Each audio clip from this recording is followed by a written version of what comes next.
Welcome to the Common Man Football Show. My name is James Coburn, and today's episode, we're talking about Daniel Jones draft status analytics. And basically in this video, we're going to do a full profile on Daniel Jones. I know some of you guys have seen that video.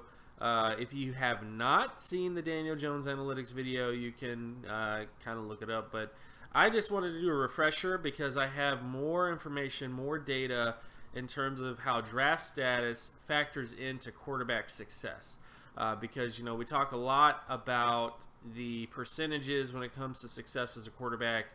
And I just wanted to go over, you know, if a quarterback's drafted in the first round, even though he may not be very productive, he still has a chance to be successful just for the mere fact that he was drafted in the first round. Because if you're drafted in the first round, you're going to get every opportunity to start, every opportunity to succeed. And realistically, if you don't become a starter being drafted in the first round, it's because you're either lazy or you had some sort of injury, or there's a plethora of reasons as to why you potentially won't ever start because you were drafted in the first round. But production does matter. Production is very important, and I'm going to get into this video a little bit about production data, what the percentages are in round one, and profile Daniel Jones as to why he was easily the riskiest quarterback taken in the 2019 NFL draft class, and just what the odds are for him becoming a really successful NFL quarterback. Because he could go on to become a starter, but is he going to be a great quarterback? Is he going to be a good quarterback even? So we're going to get into that. And, you know, some of this video is going to be a little, the reality is going to hit you, I think. But let's just get to it. So first off, looking at the success percentage for the average career score of quarterbacks at the FBS level, which again, if you're new to my channel and new to the work that I do, all terms and definitions are in the description. But essentially what I've done in the past, if many of you guys who've seen my videos, is I take a quarterback's data from college and I do a 10-year sample on it for every year that they played. So if they played in 2018, then I would take 2018, 17, 16, 15, so on and so forth. Basically get a 10-year sample and grade their data based on that, and then do that for every quarterback since 1956. The reason I did that is because I was trying to make a stable sample to see if the same trends that happened in the 50s and the 60s and the 70s happened in the 80s, the 90s, and the 2000s, then these are statistical trends that you should pay attention to when it comes to a quarterback every single year, because the trends keep happening over and over again. You know, the playbook will change, but the stats will stay the same, if that makes any sense. So looking at that information, every quarterback that scored a 100, a 60, which is basically above average, to 100, which is basically like a perfect score for their career, by the way. So we're not looking at single season, we're looking at what they were over the course of their career at the FBS level.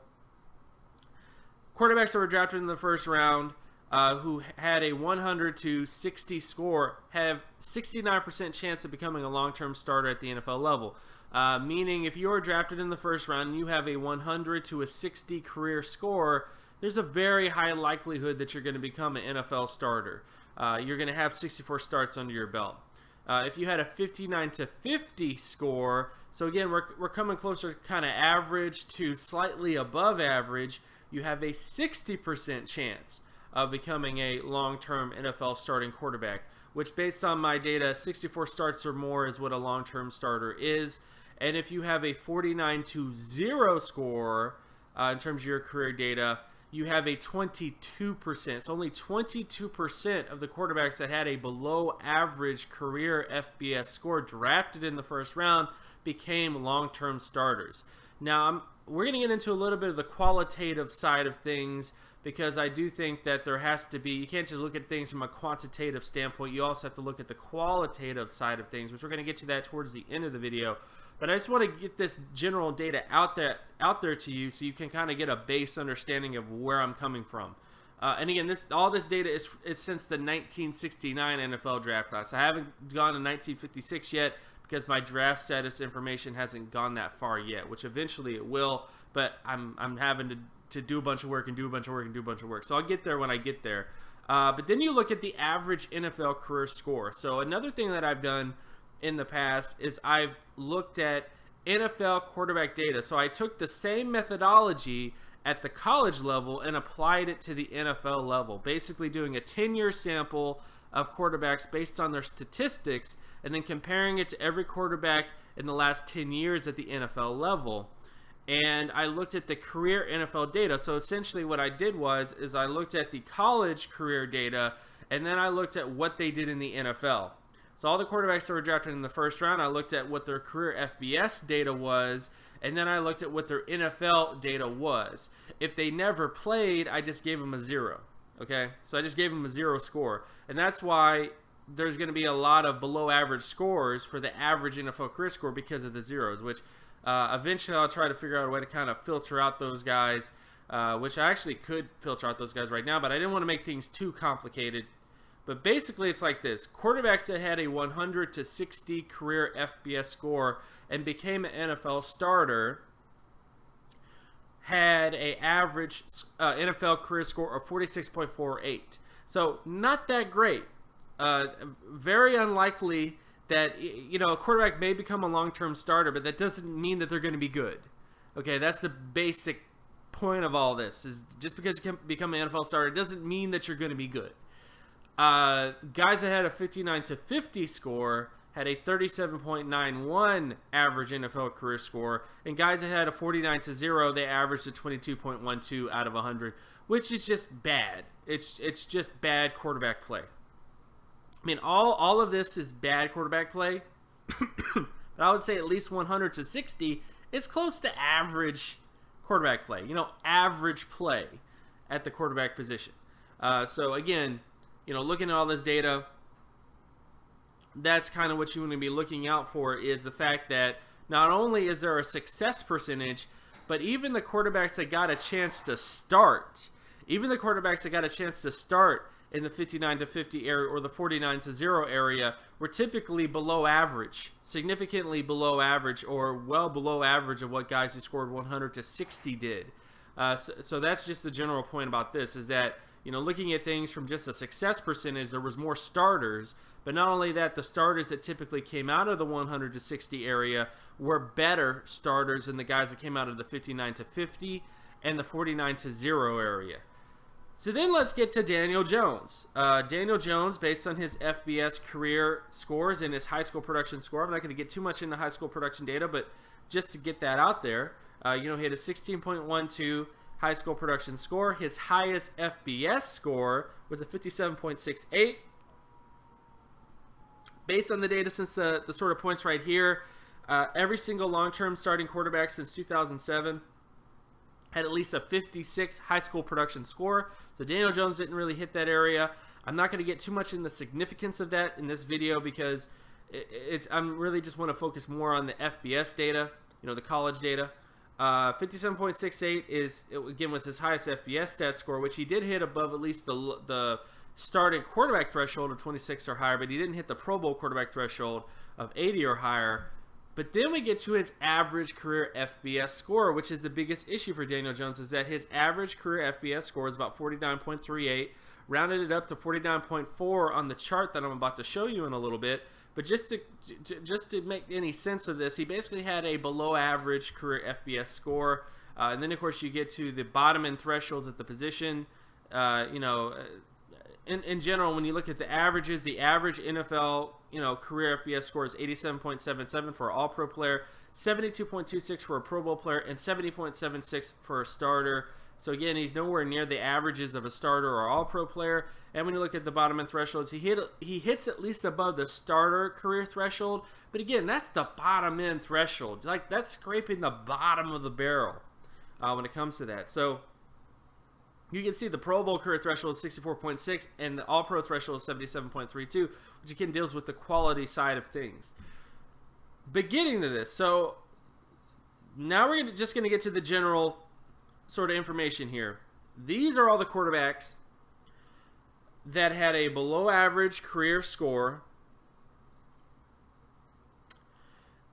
and they were drafted in the first round. Paxton Lynch is on here. Daniel Jones is on here. Patrick Ramsey's on here. Josh Freeman, Greg Cook, Jim Druckenmiller, Kyle Bowler, excuse me, Marty Domreyes, probably saying that wrong, but him from Columbia, and Josh Allen from Wyoming. Josh Allen, of course, we can't really say much about him yet. I'm not about to do a victory dance on a guy like that because he still has a whole career ahead of him. But it's clear from the data that you can see, Daniel Jones is not in good company because even the starters that are in this area are guys like Patrick Ramsey and Kyle Bowler, and I guess you could throw Josh Freeman in there as well if you wanted to. But Josh Freeman, of course, his career was really up and down. He had one really great season, and then he kind of just fell apart. But the bottom line is, when it comes to Daniel Jones, is there's just not a lot of success to point to based on the overall data, based on the data from a qualitative standpoint. Again, when I mean qualitative, I just mean you're looking at things from a sort of an individual sort of perspective on things. You're kind of looking, instead of just looking at numbers, you're looking at the data and looking at it. Okay, all right, I know these names. Do I think of greatness when I think of these names? Do I think of and even if you don't want to look at greatness, you just look at the NFL career scores for these guys, all of them well below average in terms of every single one of them. There was no NFL career that was above average, and at least when you get into the 100 to 60 area, you will see above average scores in there. You will see above average scores when you get to the 59 to 50 area. So not a great list of guys for Daniel Jones to kind of point to. And I guess the point of this general video is that, I understand Eli Manning has not been good. He hasn't been good for a while. In fact, his whole NFL career has never really been that great. Realistically, it's never been fantastic. I think if you actually look at Eli Manning in terms of just his data, the only great season he ever had was in 2009, where he had a fairly above average score, and maybe you could go to 2011. But for the most of his career, he's been average to just below average, and 2018 was just an average season. So I can understand the frustration from Giants fans that they want to change, they want a different quarterback, but Daniel Jones, there's not a lot of successful players to point to, and when you look at his overall data, it just doesn't look appetizing. It doesn't look like this is something that's really going to revitalize the New York Giants, and they drafted him 6th overall. So I'm sorry, people. So again, when you look at the data, and I do understand that this is going to be very complicated. There's going to be people that may watch this video and be like, I don't know what just happened. But when you look at all the information when it comes to Daniel Jones, even being a guy that was drafted really high, really high, it just doesn't look good for him. So, hopefully he has a good NFL career. I mean, hopefully he can become something that's a little bit better than Josh Freeman, because that would be sort of the guy to go to, would be Josh Freeman, because, Josh Freeman was a guy that had at least the highest NFL career score based on all the players that were below average in terms of their career FBS scores. But just because you're drafted in the first round doesn't guarantee you're going to be really successful. And I think this points more to the fact that I think NFL teams need to pay attention to career data more and more and more, because career data is not going to guarantee success. As I stated before, in terms of the career FBS data, even if you are a guy that scores in the 100 to 60 area, you still are most likely going to have a below average NFL career score. And that's just the nature of the beast. Like, just because you have a high career college score and you have all this other sort of accolades to you doesn't mean you're going to be successful. There are going to be players that test like Peyton Manning based on paper and end up becoming nothing. There's going to be players like that, and I'm going to profile players like that in the future. So again, this isn't to say that just because you score high it means you're going to be great, but what it does say is that if you score so low that you get put with a bunch of guys that really there was no success, or there was some success, like a little tiny little area of success, that's not where you want to be, and that's definitely not a place that you take them in the top 10 overall in the first round. So again, we'll see what happens. But I just want to get this video out to you guys. I wanted to at least get one video a week out. Been very busy, just working on a bunch of different things. And I really do appreciate my Patreon subscribers. I really thank you so much for sticking around, guys. I know that I haven't been putting out as many videos as I need to, but that's because I've been just doing a lot of research. I've been having to do work stuff. I've been having to juggle a lot of stuff, guys. But at least I got this video out there because I do think it's really interesting.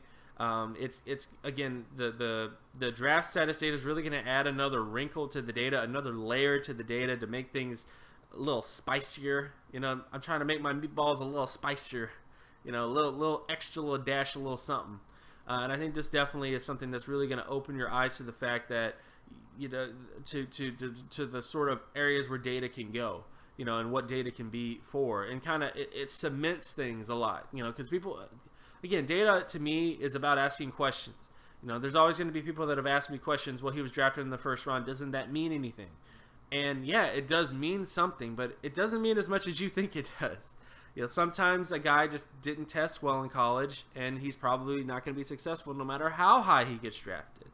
That's kind of what I wanted to highlight in this video. So again, thank you so much for listening to this video, and I'll talk to you guys in the next video. Again, be sure to like and subscribe if you like this video. Share as well with anybody that you know if you really like the content on this channel. Become a Patreon subscriber as well.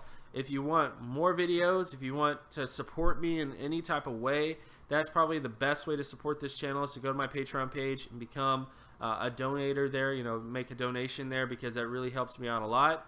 If you have any sort of video suggestions, if there's any type of thing that you suggest that you want me to do, and you're a Patreon subscriber, write that in my Patreon page. I'll do my best to try to get those videos out for you. I'll have more incentive to do it because you're obviously a Patreon subscriber, so I'll also do that as well. Or if you're just a regular listener of the channel, throw some suggestions out as well. As far as where I wanted to take this channel, I really don't know. I've been just doing my research, doing my data, and trying to take things where I can take it. A lot of times I'll end up with a big project like this, and it just takes a little longer for me to get stuff out there, but I still need to get this information out there. So again, thank you so much, and I'll talk to you guys in the next video. Peace.